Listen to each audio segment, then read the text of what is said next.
Welcome to the Deep Dive by 5W Media. Today we're tackling a topic that, well, it sparks a ton of debate. You hear it in gyms, you see it all over online forums, maybe even comes up at the dinner table sometimes. We're talking about creatine. Now, you've almost definitely heard of it, probably connected with, huge muscles, maybe athletes. But underneath all that chatter, there's actually a molecule with a much, much deeper and honestly pretty surprising story. It's used by so many people, but it's also really frequently misunderstood, kind of shrouded in myths and some really strong opinions. So we're going to pull back that curtain for you today. That's exactly right. Our mission here today is basically to cut through all that noise, the misinformation, the hype, and just get straight to the science. We're doing a really comprehensive deep dive into creatine. I want to show you how it actually works, like down at the cellular level. What are the best ways to use it? What are the real pros and cons, the stuff that's actually documented? And super importantly, we need to talk about safety. For everyone, all ages. The goal by the end of this is really to arm you, our listener, with solid scientific knowledge so you can be genuinely well-informed about, honestly, one of the most researched supplements out there. Okay, let's unpack this then. Let's start right at the beginning. Yeah. Because you understand what something is, it really helps understand what it does. Yeah. Right? So creatine, where does it even come from? Is it like cooked up in some lab? Or is it more, natural? Yeah, that's a great place to start, actually, because where it comes from immediately kind of demystifies it a bit. Creatine isn't some foreign thing we just invented. It's actually what we call a ubiquitous molecule. Basically means it's found everywhere in our bodies. It's fundamental. Our bodies naturally make it, synthesize it themselves, mainly in the liver, the kidneys, and the pancreas. And this internal production, we call it endogenous. It happens at about maybe 1 gram per day. It builds it from stuff you already have, amino acids like glycine and arginine, that you get from protein in your diet. So yeah, it's very much a natural part of your biology. And on top of what your body makes, we also get it from food, especially things like red meat and fish. That can add maybe another 1 to 2 grams a day. So for a lot of people, especially meat eaters, you're already getting a decent amount daily without even thinking about it. Okay, so it's natural. We make it, we eat it. That right there kind of busts the myth that it's some weird, unnatural chemical. But the real magic, I guess, or the reason people supplement is its function, right? How does this, seemingly simple thing translate into being able to, say, push out 1 more rep at the gym? Or sprint a little faster? What's it doing in our energy system? Right. Its role is absolutely critical for what we call rapid energy production. To really get it, let's just simplify how your cells get power. Think of ATP, adenosine triphosphate, as like the main energy cache your body uses. It fuels pretty much everything your cells do. Contracting a muscle, firing a brain cell, even just blinking. Now, when your cells need that energy, ATP breaks down. It loses a phosphate group, right? And becomes ADP adenosine diphosphate. It's like spending $1 and getting change back. So here's where creatine becomes like the express lane for your energy. To remake that ATP really, really quickly, which is absolutely vital for those super intense short bursts like a heavy lift, a jump, a sprint, your body needs a super fast way to stick a phosphate back onto that ADP. And that's exactly creatine's job. See, creatine, once it gets into your cells, an enzyme called creatine kinase sticks the phosphate onto it, turns it into phosphocreatine, or PCR. Think of this PCR as like a pre-charged, super fast energy reserve, an immediate backup battery. So when you need ATP instantly, PCR quickly hands over its phosphate group right to ADP, boom, converts it back to ATP. That reaction, PCR plus ADP, gives you creatine plus ATP. It's incredibly fast and efficient. It's the main way your muscles regenerate ATP during those first maybe 6 to 10 seconds of really explosive effort. When you're going all out on the lift or exploding off the blocks, running out of that phosphocreatine is actually a big reason why you fatigue so quickly in those first few seconds. So having more phosphocreatine means you can sustain that high intensity just a little bit longer, or maybe recover just a tiny bit faster between bursts. It's not making new energy exactly, but it's like supercharging the recycling process. Got it. So it's like an extra battery pack, a quick charge station right inside the cell. Make sure your energy system can keep pace when things get really intense. That's a great way to picture it. And speaking of where this happens, where is this extra battery mostly stored? Is it all just in our muscles? Or is it spread out more? Well, it's definitely most famous for its role in muscles, yeah, but it's actually distributed more widely than a lot of people think, which kind of highlights how important it is systemically. About 95% of all the creatine in your body is stored in skeletal muscle. the muscles you use to move around. And inside those muscle cells, roughly 40% is just free creatine, and the other 60% is stored as phosphocreatine, that ready-to-go energy reserve we just talked about. But here's where it gets interesting beyond just muscles. Creatine is also found in pretty significant amounts in other tissues that have really high constant energy needs. We're talking neurons, your brain cells, cardiomyocytes, your heart muscle cells, working 24/7, hepatocytes, your liver cells, doing all sorts of biochemical work. Its presence in all these places really underscores that creatine is fundamental for energy pretty much everywhere in the body, not just for lifting weights, but for your brain, your heart, your liver. Basic cellular health, it's foundational stuff. Okay, so if it's that fundamental to energy in all these crucial spots, what does that actually mean for someone listening, someone who wants to, get more out of their body, whether that's performing better athletically or feeling sharper mentally or maybe just supporting their health as they get older? This sounds like it could have benefits way beyond just the gym floor. That's the perfect transition, actually, because, while the gym is where creatine definitely made its name, the science shows a much broader picture of benefits. This is really where supplementation starts to look interesting, extending way past just physical performance into areas that might genuinely surprise you. Yeah, here's where it gets really interesting for me. Because most people hear creatine and bam, they picture bodybuilders, powerlifters, right? But the research seems to point to way more advantages that could impact almost anyone. Let's get into those. Absolutely. So the primary benefit, the one that's most established and put it on the map, is definitely enhancing physical performance. Taking creatine supplements consistently, it effectively bumps up your intramuscular creatine and phosphocreatine stores by a pretty significant amount, like 20 to 40%. That's a big deal because it directly means you have a much larger pool of that instant energy available for those high-intensity, short-burst activities. What that looks like in the real world? Well, improved muscle strength, greater muscle power, and just a better ability to repeat sprints or high-intensity efforts. And this isn't just in one type of person, it's across diverse groups. For someone lifting weights, it can literally mean getting an extra rep or two on their sets. Which doesn't sound like much, baby, but adds up. Exactly. Over weeks and months, those extra reps mean significantly more total training volume. And volume is a huge driver for getting stronger and building muscle mass. For a sprinter, maybe it's holding top speed for half a second longer. For a soccer player, maybe more powerful jumps, faster acceleration, better repeated bursts late in the game. And it's not just for, elite male athletes in their 20s, right? These performance benefits seem pretty widespread. That's a really important point. It speaks to how versatile creatine is.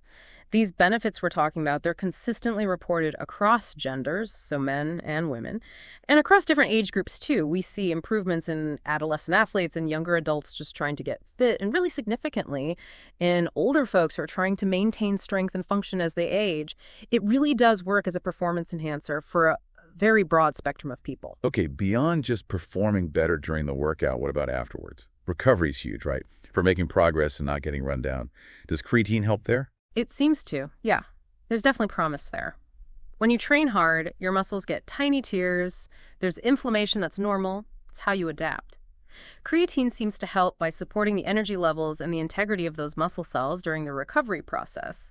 Some studies suggest it might reduce markers of muscle damage and inflammation after tough exercise, which could mean you bounce back a bit faster, maybe feel less sore, and you're ready for your next session sooner.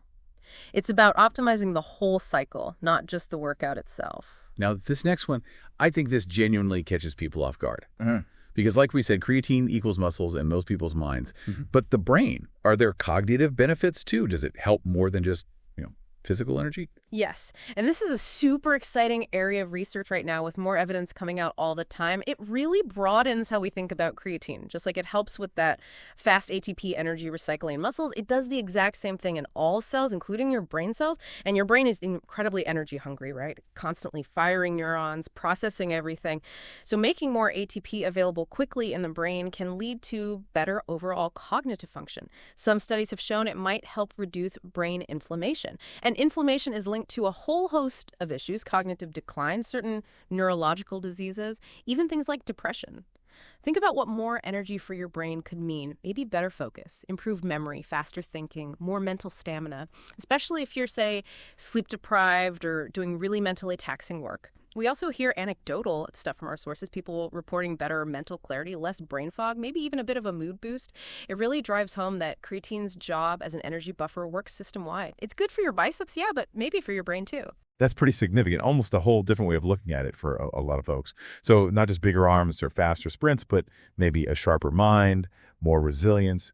And it sounds like these broader benefits are even being explored for specific groups, even like therapeutically in hospitals. Can you talk about that? Because using a supplement as medicine often says a lot about its basic safety and how well it works, right? Definitely. Let's look at some specific groups where creatine offers unique benefits and then, yeah, crucially, those therapeutic uses because they are incredibly revealing about its safety. Okay, first up, older adults, say 50 plus. Creatine shows real promise in fighting that age-related decline we all face. As we get older, we naturally lose muscle mass and strength. It's called sarcopenia. And sarcopenia isn't just about being weaker. It's linked to gaining body fat, higher risk of falls, less mobility, more vulnerability to chronic diseases. It's a big deal for healthy aging. The good news is things that help fight sarcopenia, like resistance training, can also help reduce fat mass in older adults. Now, add creatine to that mix. There was a big meta-analysis looking at adults 50 and older who did resistance training with creatine, and it found a statistically significant decrease in their body fat percentage. The mean difference was minus 0.55%. Now, okay, their total fat mass or body weight didn't change significantly in that analysis, but reducing the percentage of fat is still really positive, especially when you consider that fat tends to increase with age and bring health risks. For an older person, holding on to muscle and keeping fat in check is huge for staying independent and healthy. Creatine looks like a really useful tool there. Okay, next, women. For women, taking creatine consistently every day, like a continuous protocol, might be especially helpful. Women obviously have hormonal cycles that men don't, and those fluctuations can impact energy, mood, performance throughout the month. By keeping creatine levels stable day in, day out, it might help smooth out some of those peaks and valleys. Support steady energy metabolism, not just for workouts, but for daily life. It could be particularly useful during those phases when fatigue is more common, like premenstrually. It's about providing a stable energy foundation. Then you have vegans and vegetarians. This group is really interesting when it comes to creatine. Since the main food sources are meat and fish, people on plant-based diets naturally have much lower baseline creatine levels in their muscles compared to omnivores. So they start lower. Exactly, which means when they supplement, they often see even more significant increases in their muscle creatine levels because there's just more room to store it, so to speak. They get a bigger boost from supplementation. And it's important for vegans to know most creatine supplements, especially good old monohydrate, are made synthetically. They're not from animals, so they are vegan friendly. Good to know, but always check the label. Always check the label. Especially with capsules, sometimes they might use gelatin, which isn't vegan. So yeah, just be a savvy label reader. Okay, now let's shift to clinical populations. This is maybe the most profound part because here we see creatine being used as actual therapy for serious medical conditions. Using it in vulnerable people, often for long periods, speaks volumes about its safety and fundamental importance. For instance, in creatine deficiency syndromes, these are rare genetic disorders where kids can't make their own creatines. Supplementation is literally life-changing medical treatment. It's used in babies as young as 4 months old. That shows incredible safety, right? Studies show long-term treatment, like kids between roughly 2 and 11 years old, treated for a median of 4 years with doses of 0.3 to 0.8 grams per kilo per day leads to vital increases in brain creatine and helps stabilize their condition. This isn't performance, it's fundamental brain function. Or muscular dystrophy, those genetic diseases causing progressive muscle loss. Creatine has shown promise there too, helping improve muscle mass, the fat-free kind, and grip strength. One study used a post-0.1 grams per kilo per day in young boys, average age 10, with Duchenne muscular dystrophy for 4 months. Again, therapeutic use in a very vulnerable group. It's also been studied in childhood systemic lupus erythematosus, which is a complex autoimmune disease. A 12-week study using 0.1 grams per kilo per day found no negative changes in their lab results, suggesting it was well tolerated even with that underlying condition. And gyrate atrophy of the retina, a rare genetic eye disease causing vision loss.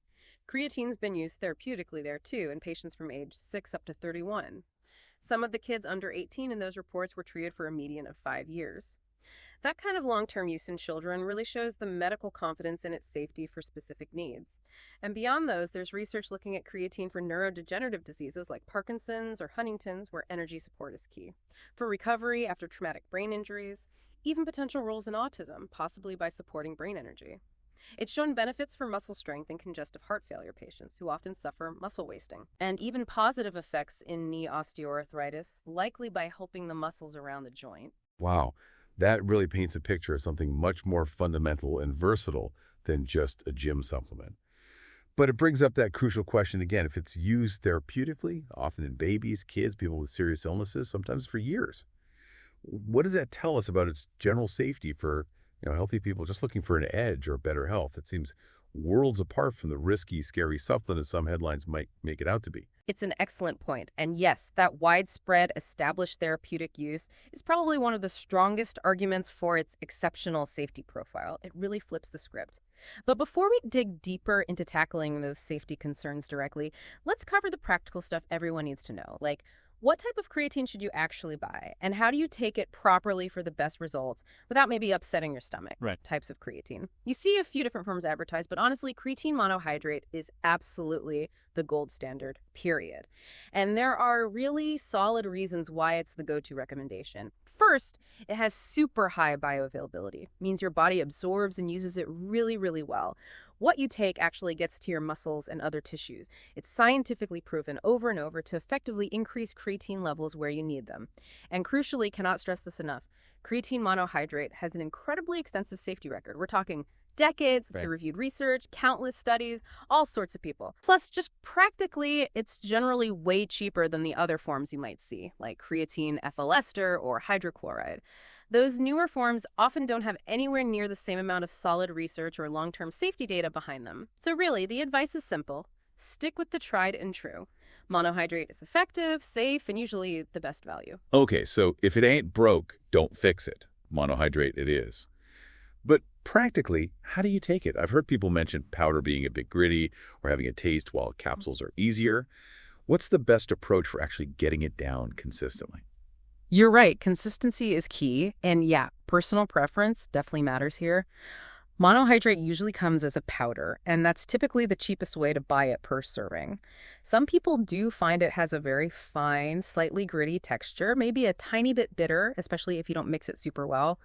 Others find it pretty much tasteless, especially if you mix it in enough water or maybe juice or a smoothie. Quick tip. If you go for powder, look for micronized creatine. That just means the particles are smaller, so it dissolves and mixes much better. Less likely to get that sludge at the bottom of your glass. Capsules, on the other hand, yeah, they're usually more expensive per gram of creatine, but they are undeniably convenient. No taste, no texture issues, just swallow them and you're done. So it's a trade-off. Exactly. Value and maybe slightly better absorption with powder versus just sheer ease with capsules. The best one is whichever one you'll actually take consistently every day. Makes sense. Choose what works for you. Now, dosing. This is where you hear different strategies, right? Like a loading phase versus just taking a smaller amount daily, the maintenance dose. Do you need to load to get the benefits? Or can you just start with a smaller dose? And how much is actually enough without just, wasting it? Great questions. Really gets to the core of using it effectively. So yeah, there are basically two main ways to dose creatine, and honestly, both work fine in the long run. The first one is the loading phase. This usually means taking a higher dose, like 0.3 grams per kilogram of your body weight each day. For most adults, that works out to about 20 grams a day, maybe split into smaller doses. You do this for about 5 to 7 days. The whole point is just to saturate your muscles with phosphocreatine as quickly as possible. Like filling up an empty gas tank fast, you'll probably feel the effects sooner if you load. The second way is continuous daily intake. Basically, you skip the loading and just start taking the maintenance dose right away. That's typically around 0.03 grams per kilo, or more simply, just a consistent 3 to 5 grams per day. This method also gets your muscles fully saturated, just like loading, but it takes longer. Maybe around 20 A's or so if you're taking 3 grams a day consistently. Okay, so it's a clear trade-off then. Loading gets you there faster, but maybe comes with more initial hassle. Precisely. The trade-offs are pretty clear. Loading faster saturation, you might feel stronger or perform better within that first week. But those higher doses, especially if you don't drink enough water or take them on an empty stomach, can sometimes cause some stomach upset. bloating, maybe nausea. Some people report looser stools. The continuous daily dose, just starting with 3-5 grams, much easier to fit into daily life, no need for those big initial doses, and way less likely to cause any stomach issues. End of the day, both methods get you to the same place, fully saturated muscles. And once your muscles are saturated, taking much more than about 5 grams a day. Well, like we sometimes say, you're just making expensive pee. Right. Your muscles can only hold so much. Any extra just gets filtered out by your kidneys. So yeah, megadosing beyond saturation doesn't really offer any extra benefit. Consistency at that 3 to 5 gram maintenance dose is way more important than taking huge amounts. Got it. Making your pee expensive. I'll remember that one. And speaking of consistency and long-term use, there used to be this idea about cycling creatine. Take it for a few weeks or months, then stop for a while, then start again. Is that still a thing?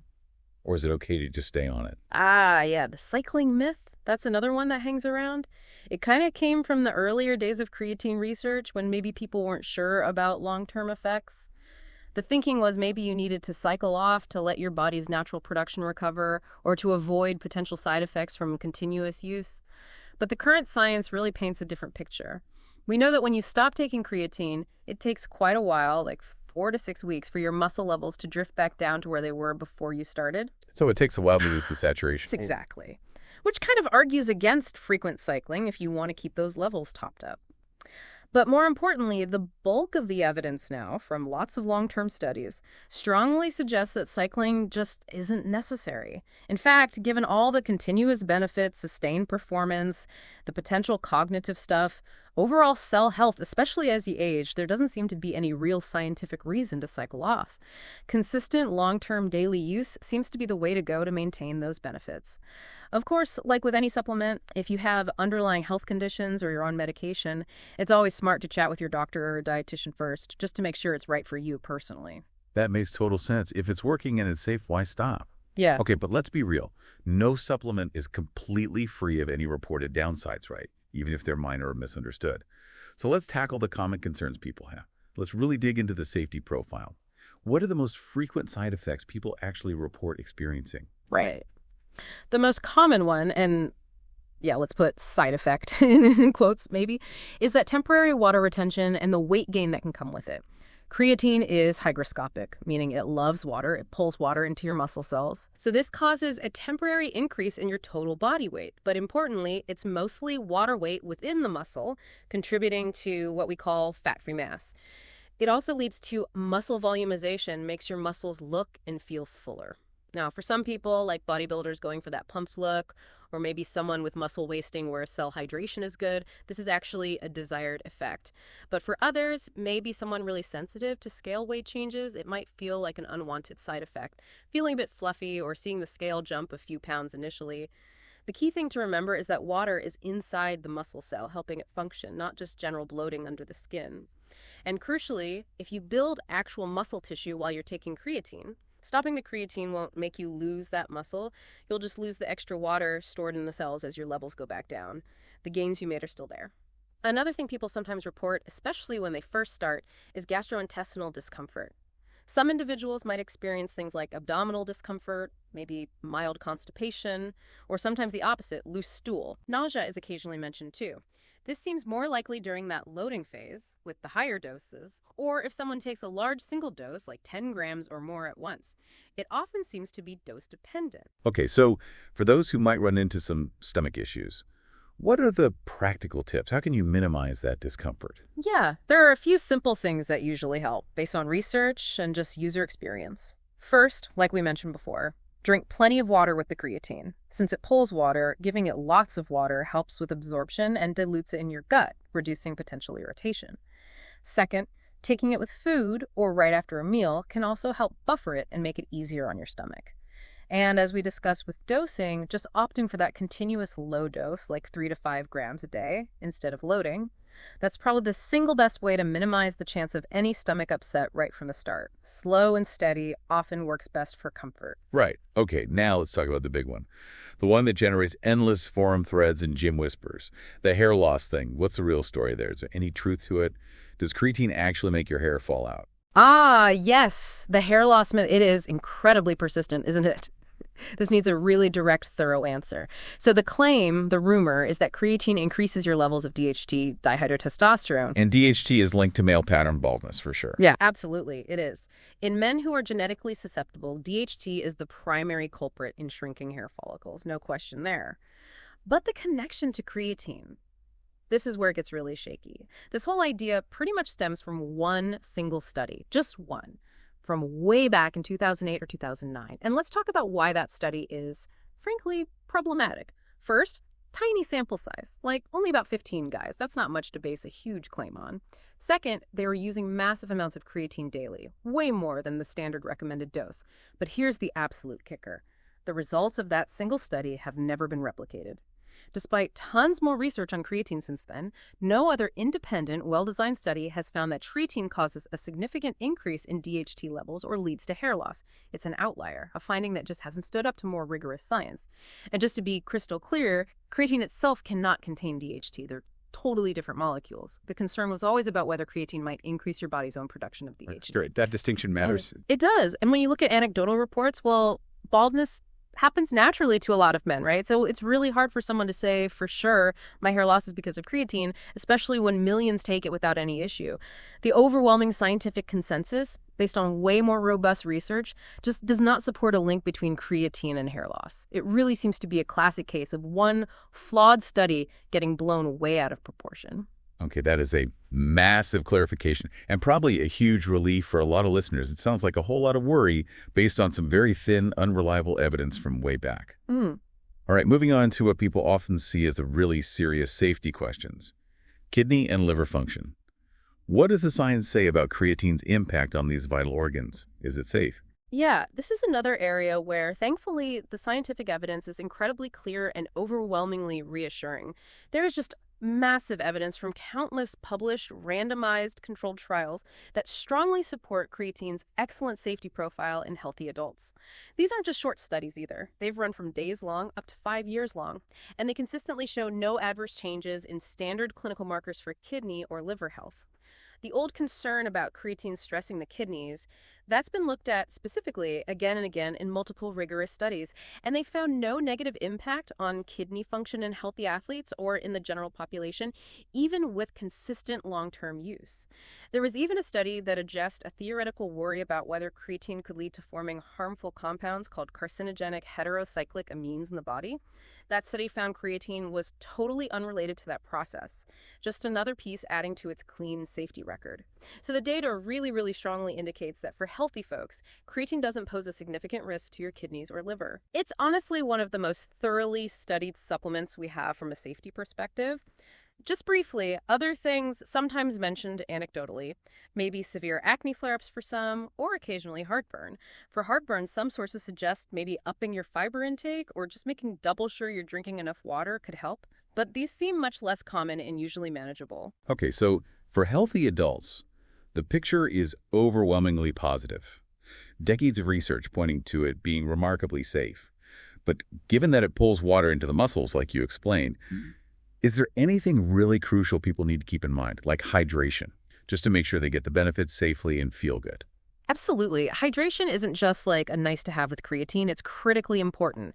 Because it's hygroscopic, because it's actively pulling water into your muscle cells to do its job, you really need to make a conscious effort to increase your total daily water intake when you start taking it. If you don't drink enough, that relative dehydration could potentially affect how well other organs work, even your brain. Neurotransmitters, hormones, they all rely on good hydration. You hear anecdotal reports from people using creatine who find they need to drink a lot more water than usual, maybe 4 or 5 liters a day sometimes, just to feel properly hydrated and perform their best. Wow, that's quite a bit. It is. Not everyone needs that much, but it highlights the need to listen to your body and definitely drink more than you might normally. It's key for safety, comfort, and just making sure the creatine can do its job properly while keeping everything else running smoothly. That covers so much crucial ground for adults. But there's always that other big question, the one that sometimes sparks controversy. Yeah. What about younger people? Creatine use in kids, teenagers, adolescents. Is that safe? This seems to be where a lot of the public fear often focuses. Yeah, it's a vital question. And unfortunately, it's an area that has suffered from a lot of, historical misconceptions, and frankly, unfair press. For a long time, you'd see media reports or even hear from some sports bodies classifying creatine use in teens as like unhealthy behavior or disturbing trend. Sometimes they'd even compare it totally inappropriately to using illegal steroids. Wow. Yeah, often with absolutely zero scientific evidence to back up those kinds of dramatic claims. It created a lot of unnecessary fear based more on sensationalism than facts, which is, not great. So the headlines didn't always match the science when it came to younger users, creating maybe unnecessary panic. What does the actual emerging science tell us about healthy kids and teens using creatine? Well, it's true that the amount of research specifically focused on healthy adolescent athletes is still smaller than the mountain of research on adults. We definitely need more long-term studies in that specific group. However, the scientific literature that is emerging strongly suggests that creatine use in this population seems to be well tolerated with no reported adverse events. Basically, the studies done so far haven't flagged major safety issues. And what's more, these initial studies do show that creatine works for them too. It acts as an ergogenic aid, a performance enhancer. It can help them improve sprint speed, power, things like that. Just like in adults. Think swimmers, hockey players, they've seen benefits. So it seems to work for performance in teens, and the early safety data looks positive. But now, let's connect this to the most compelling piece of evidence we have regarding safety in young people. This raises that important question. If we look at the bigger picture, what does the fact that creatine has been used safely for decades as a medical therapy in children tell us about its potential safety in healthy teens? Right, that medical use seems really significant. It's arguably the strongest indicator we have. The reality is creatine is, and has been for a long time, a common and safe medical treatment for kids with certain conditions. We talked about creatine deficiency syndromes, muscular dystrophy, even childhood lupus, gyrate atrophy, and this isn't just short-term use. We're talking about babies starting treatment, kids using it for many, many years, in some cases up to 16 years documented, for patients up to 18 years old. That incredibly long history of medical use in vulnerable children under close supervision with very few safety issues reported, that strongly, powerfully suggests that creatine has the potential to be exceptionally well tolerated and safe in healthy adolescents too. It really reinforces that this is a fundamental biological molecule, not just some risky performance drug. So the key takeaway for young people, for parents, for coaches, it's this. Yes, we need more long-term studies specifically on healthy teens. That research gap should be filled. But when you combine the 25-plus years of safety data from adults with the extensive, safe therapeutic use in children for serious conditions, the overall picture strongly suggests creatine is likely a safe and effective way for adolescents to potentially improve performance outcomes. That said, always proceed thoughtfully. We'd strongly advise consulting with a dietitian or a healthcare professional, especially for females, vegans, or anyone with underlying health issues or taking medications. They can help assess if it's appropriate and figure out the right dose and duration. And remember, creatine isn't magic. It works best alongside a balanced diet and regular training. It's a tool, but a remarkably effective and safe one, based on everything we know. So what does this all boil down to for you, the listener? Whether you're an athlete pushing limits, a busy person just trying to stay sharp, or someone focused on healthy aging, it really seems to put creatine in a whole new light, doesn't it? It's often seen just through that narrow lens of sports performance, but it's clearly way more than that. It's this molecule with a really deep, diverse impact on basic cellular energy and overall health. We've seen it boosting athletic ability, sure, but also potentially supporting brain function, improving mental clarity, maybe helping fight age-related muscle loss, and even being a vital, safe treatment for serious medical conditions across the whole lifespan, literally from babies to older adults. Absolutely. And that journey of understanding just how versatile and fundamental creatine is, it's definitely not over. As the research keeps digging deeper into its potential neuroprotective effects, its role in sarcopenia, maybe other therapeutic uses we haven't even fully explored yet, it's a powerful reminder. Sometimes understanding how one basic molecule works, how it helps manage energy in our cells, can open up completely new possibilities for health and well-being. It really shows that knowledge is most valuable when you don't just hear it, but you really understand it, and can maybe apply it thoughtfully to improve your own health and vitality. If you like what you are hearing from us, please subscribe. Also, if you would like and share this video, it helps us tremendously and means so much to us. Please also leave a comment. We want to know what you think and value ideas you might have for future deep dives. Thanks for tuning in.